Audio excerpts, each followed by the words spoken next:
Hi guys, White Witch 110 here. How is everyone?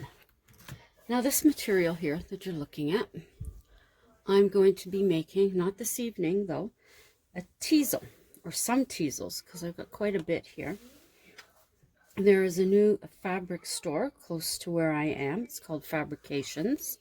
And I went in there and this was $17. Yeah, $17. It was a remnant. I thought it was really, really pretty. Now, teasel, I'll have one big ball of this material on the bottom, and then a smaller one on top. And then a teasel it's kind of spiky weed. It's probably about this big. Yeah, it'd be about that big. The only ones that I've seen here are where the O train is, and it's all cordoned off, like fenced off, so you can't get in there to get them. But now that I'm looking at that, I could almost make this work.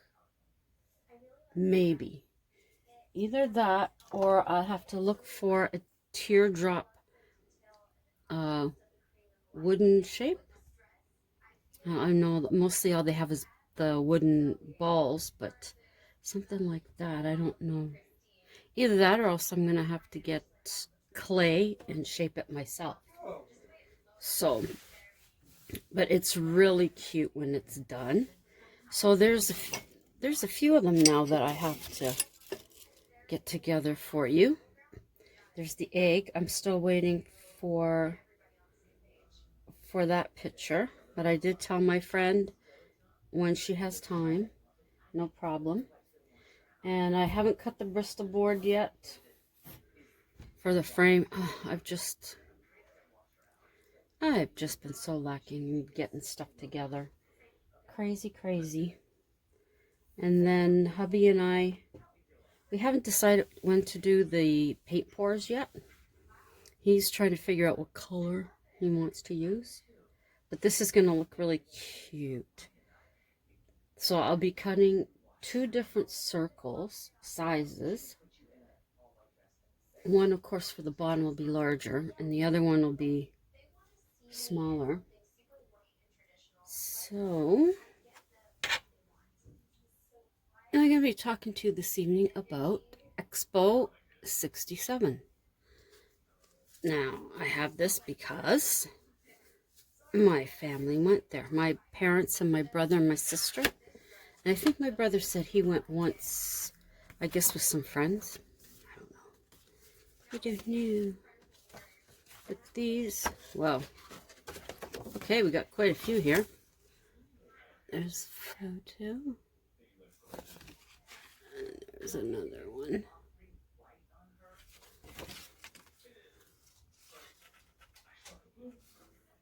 Isn't it? Whoop, where is it? There it is. Of course, I was way too young to go when this was originally done. And there we go.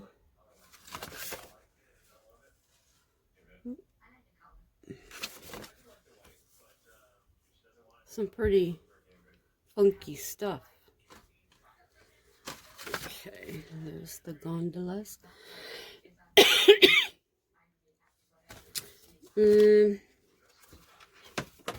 Let's see. I guess we could have you look at that while I tell you about it. Okay. Expo 67 was held in Montreal from April 27th to October 29th, 1967. It was considered the most successful World Fair of the 20th century. The highest attendance, and 62 nations participated.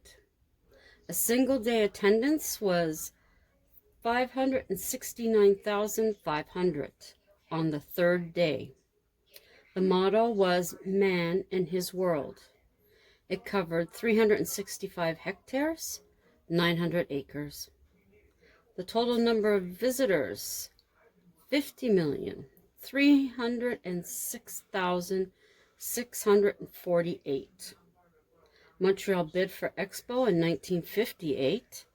They were awarded the Expo in 1962, the year I was born. Expo 67 was held during Canada's centennial year. Canada was not very supporting. Jean Drapeau, mayor of Montreal, proved it could be done when others thought no. The pavilions became an exhibit after Expo 67 closed. They were open during the summer months from 1968 until 1984 as Man and His World. Most buildings were not meant to last past the Expo. They were dismantled or had deteriorated. Very few of the original structures remain. The site is now used for parkland. The idea of Canada hosting began in 1957. Montreal's mayor at the time, Sarto Fournier, I know I'm saying that wrong, he backed it. Canada made their bid to BIE May 5, 1960 in Paris. Moscow was awarded but could not afford, and the security concerns scrapped the plans. November 13, 1962, Canada was awarded the Expo. New islands were created around St. Helens Island. The job of Commissioner General to solicit 125 countries to build pavilions. Historian Pierre Berton, a famous Canadian of the time, said the success of Expo 67 was due to the cooperation of French and English communities. A group of 10 responsible for the creating, building, and managing of Expo were awarded the Order of Canada. The group was known as the Tough Guys. Yves Jasmin wrote in French about his experience over 45 months of creating Expo. This book is called La Petite Histoire de Expo 67. In May 1963, 5 prominent Canadians met for 3 days in Montebello, Quebec, to form a theme. Man and His World was based on a French novel from 1939. Construction began August 13, 1963. Then Prime Minister Lester B. Pearson pulled a lever to signal a front-end loader to drop the first bucket of fill for the island. 25 million tons of fill were used to construct the island. Fill from other projects was used. Only one building was not ready when Expo opened, Habitat 67, which was displayed as a work in progress. A bridge, Concord Bridge, was constructed to connect with the transit system known as Montreal Expo Express, and a boat pier was built as well. This project cost more than the St. Lawrence Seaway 5 years before. The first budget was $167 million. By 1967, it grew to $439 million. Julien Hubert, a Montreal artist, designed the logo, an ancient symbol of man linked in friendship. That's this logo right here. I have a pin of that somewhere. The theme song, Hey Friend, Say Friend, Un jour, was composed by Stéphane Venn. There were 2,200 entries from 35 countries for the theme. Whoops. What the heck? Okay. Most Canadians recognize the Bobby Gimby song, Canada. He was known as the Pied Piper of Canada. The Canada Pavilion's song was Something to Sing About. This land of ours. We sang that in school, I think. Ontario Pavilion's song was A Place to Stand, A Place to Grow. Ontario. We sang that in school. Opening ceremony was invitation only. The Governor General, Ronald Murchner, proclaimed the exhibition open. Prime Minister Lester B. Pearson lit the expo flame. Over 7,000 media, 53 heads of state, over 1,000 reporters covered the event. 700 million viewers watched live via satellite. The World Festival of Arts and Entertainment featured performers, Ukrainian Shumka dancers. I know I got that wrong. The Ed Sullivan Show broadcast live from May 7th to the 21st with acts such as the Supremes, Petula Clark, and the Seekers performed. Also, the Canadian Armed Forces Tattoo. Other popular people who attended were Queen Elizabeth II, Lyndon B. Johnson, Princess Grace of Monaco, Jacqueline and Robert F. Kennedy, Charles de Gaulle, Bing Crosby, Harry Belafonte, Maurice Chevalier, The Grateful Dead, Tiny Tim, and Jefferson Airplane. Front du Libération du Québec, a militant group, threatened to disturb Expo. Vietnam War protesters picketed opening day, and threats to the Cuba Pavilion. Kuwait pulled out due to Western dealings of the Six-Day War. De Gaulle shouted, Viva Montreal, Viva la Quebec libéral, which caused an international incident. September, there was a 30-day transit strike. Expo 67 extended 2 days past its original closing date. Financial stats, revenue, $239,872.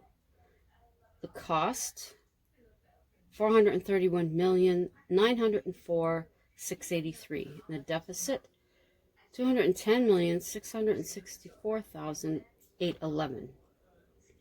In 1976, a fire destroyed the acrylic skin of the Buckminster Fuller's Dome. So I'm thinking that's it there. I could be wrong. 1980, the island was opened for exhibits at the Atlantic and Quebec pavilions. 1981, the majority of attractions were closed. In 2000, the site was named Parc Jean Drapeau. Some of the structures still remain. The Buckminster Fuller Dome now houses the Montreal Biosphere, and France and Quebec pavilions form Montreal Casino. That was a lot. The next one I'll tell you about. Why is this moving? That is bizarre. Okay. Anyways, it's the Royal Canadian Mint. Let's see. And this is on Rideau Street.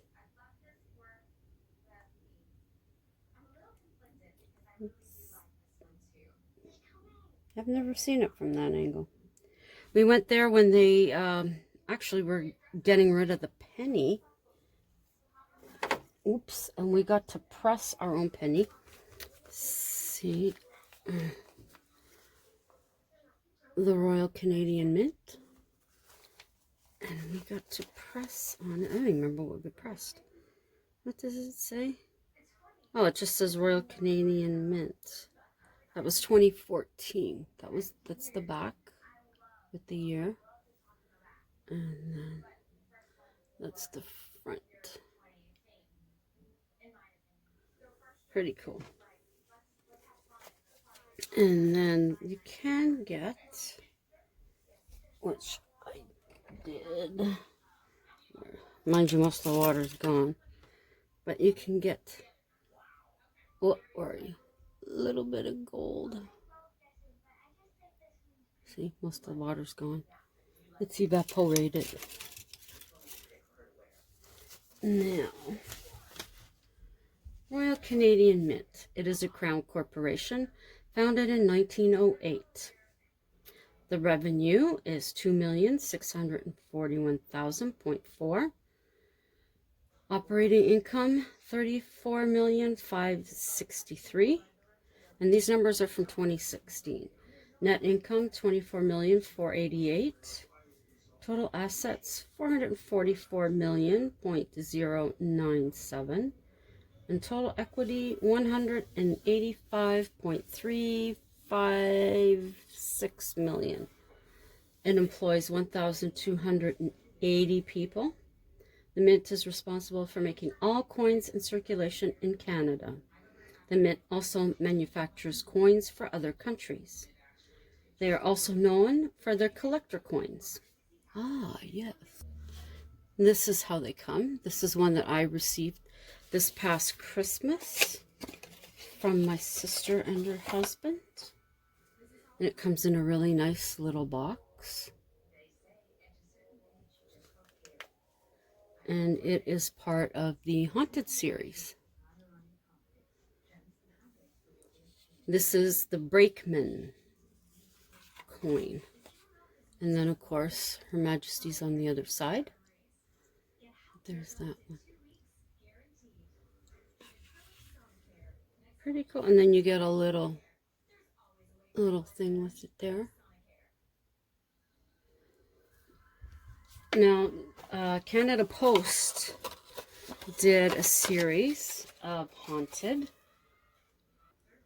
Okay. Where was I? Oh, yes, for the collector coins. It does not rely on the taxpayer for its operation. President of the Mint is known as Master of the Mint. The Mint is accountable to the Minister of Finance. It was named top employer in Canada from 2007 to 2010. In 2012, the Mint stopped production of pennies. Why does mine say 2014? I don't know. The final penny to be produced was at the Winnipeg location the morning of May 4th, 2012. Actually, that was on Canada Day that we had that. But coins to be circulated in Canada were first struck in 1858. They were made at the Royal Mint in London, England. Some were struck at Heaton Mint in Birmingham, England. Due to Canada's growth, the Royal Mint built a branch in Ottawa in 1901. It was first proposed in 1890. Lord and Lady Grey activated the presses on January 2nd, 1908 at the Canadian Mint. When it first opened, there were 61 employees. 3 years later, gold was refined at the Mint by electrolysis, but this process was lengthy. In 1950, they introduced chlorination. That was developed in Australia. Today, it combines both methods. Hey, boo. You don't look happy. In 1931, it gained independence and was renamed the Royal Canadian Mint. It reported solely to the Department of Finance. It still produces punches and dies for the Canadian Mint, the Royal Mint. In 1969, the Government of Canada recognized the Mint as a Crown corporation. It was no longer a branch of the Department of Finance. 1979, the Royal Canadian Mint was designated a National Historic Site. It is the Tudor Gothic style architecture. Ottawa facilities produce collector and commemorative coins, also bullion in coins, bars, wafers, grains, medals, and medallions. Gold and silver refineries and labs are in Ottawa. There is a full-time advanced engineering research team for projects. The last original staff member from the Mint passed away November 1987. His name was Owen Toller, and he was 102 years old. He had retired on January 6, 1953, after 45 years of service. And now for a little haunted tale. This is Ryerson Theatre School in Toronto. The building was originally the Ontario College of Pharmacy that supposedly had a morgue. People have been drawn to the corner of the third floor studio. That is reported to be where the morgue was. There are cold spots and people claim to hear their name whispered. People have experienced a creepy feeling when entering the building. A student rehearsing saw something so scary she refused to go back into the building. The white figure of a woman has been seen in the hallway, and lights in the McAllister studio are known to turn off and on. A white female figure is seen singing in the third floor hallway, and a third floor classroom experiences gusts of wind when the windows are closed and is enough to scatter papers. A piano on the third floor is known to play on its own. A guard quit after hearing it play one night. One student felt a hot spot was about waist high in the basement. In the boiler room, a student felt a cool breeze go across her neck, and there was the smell of formaldehyde, which was overwhelming. And some people using a ladder to get to the attic stopped partway up.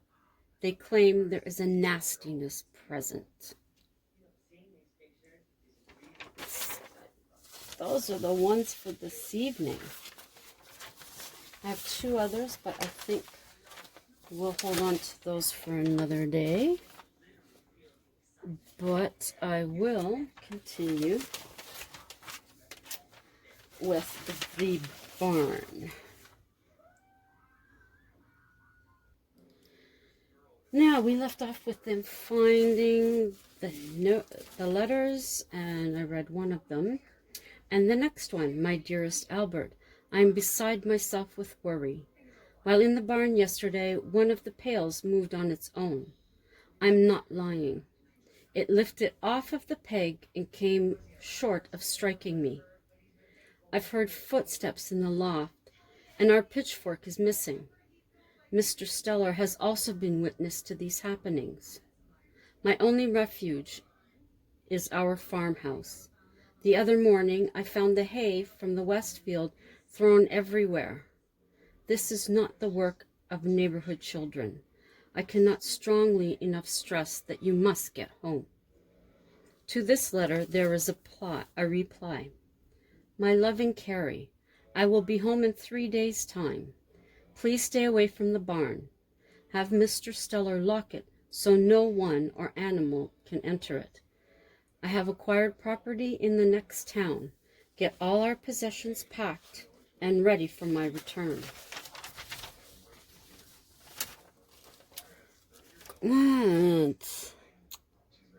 What is this? Remind me later. Cora and Benjamin came to the same conclusion. Albert knew what was in the barn. It is obvious he is the one who hid the letters. Cora placed her hand on the box. Could this be a Dybbuk box? She expressed her concern. Checking the box, Benjamin found no signs that it had been opened. Then it all made sense. It was Albert in the barn making sure people stayed away. Benjamin asked then, who was the spirit Carrie came in contact with? They were back to square one, but not for long. There was a newspaper clipping from the last year before they left. It was from 2 towns over. A gentleman by the name of Wades purchased the box at a local store. He said he was going to use it for his imported cigars. Shortly after opening it, strange occurrences began in his home. It was a Dybbuk box. Mr. Wades contacted a local rabbi, and the spirit was once again trapped. Benjamin's question was how to dispose of the box so no one else would open it. Consulting the internet, Ben finds it became popular at that time. Albert and Carrie were alive. Ben had a rabbi meet at the barn. Prayers were said, candles were lit, and a ram's horn was blown.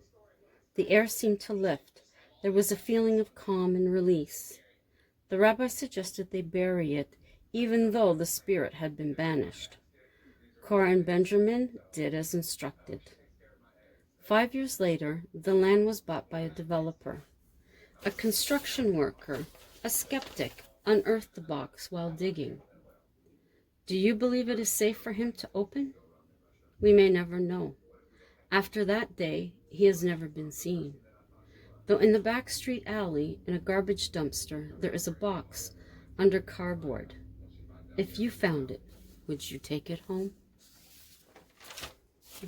That's it for this evening, my friends. Thank you to all my loyals for coming by. Love you much. And if you're just dropping through, passing through, take a look at my other videos. You see anything you like, please give it a thumbs up. Leave me a comment. Share it out if you think anybody else would be interested. And while you're here, if you like what you see, consider subscribing and click or touch that notification bell so that you'll know when I upload. So everybody, have a great rest of the evening, and have a terrific Tuesday. And until tomorrow, ciao for now.